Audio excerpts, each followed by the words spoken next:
Hi everyone, this week is the 23rd of June and it will be our fourth session of our series Bold in God. So we have looked at so far week 1 Elijah and the prophets of Baal. Week 2 was Samuel and how he heard from God.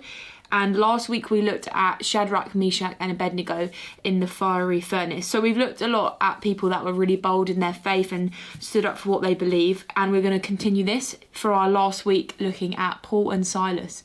So we want to just talk about the story, what happened, what led to them being thrown into prison, and then what happened while they were there. So for the kids groups, there is a video for you to watch on the USB stick, which will play now. And they had them thrown in jail. The jailer locked them up.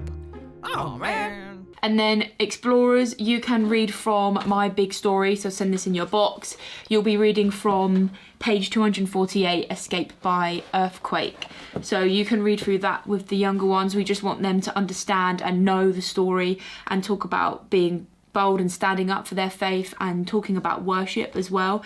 And then with the older children's group and with Consecrate, we can just hand out the Bibles and read through Acts 16 verses 16 to 40, and again just give some context to why they were thrown into prison, how they were going about preaching the gospel, and the situation with the slave girl, what happened, and then what actually happened when they're in prison. How did they respond to being thrown into prison, what happened, and everything with the jailer, and just continuing that conversation about being willing to stand up for our faith, and then what we do in the face of being mocked or being attacked because of our faith, and bring in that conversation on the importance of worshipping and that attitude of thanksgiving and looking to God for help, and how they then continued to preach the gospel. That didn't stop them, but then they continued.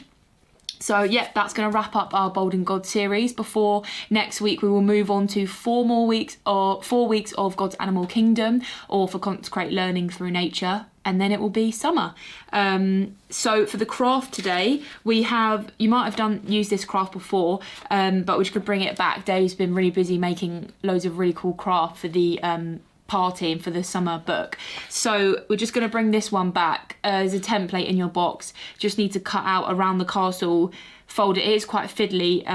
For the younger group, I have hopefully sent you a good amount of pre-cut ones, so for the ones that can't use scissors yet, and then just stick it onto the paper. So you've got that, and then for the older group we have another word scramble from the words from the story, and then a colouring as well. There's also the video for today on your USB stick, and there's the game if you haven't used it yet, which landmark is bigger, and there's obviously all the usual games in your box. We'll have some new games coming up with our God's Animal Kingdom series, so we can look forward to that, and I think that's everything. We also have our God's Animal Kingdom Summer Family Party next month on the 13th of July, 2 till 4.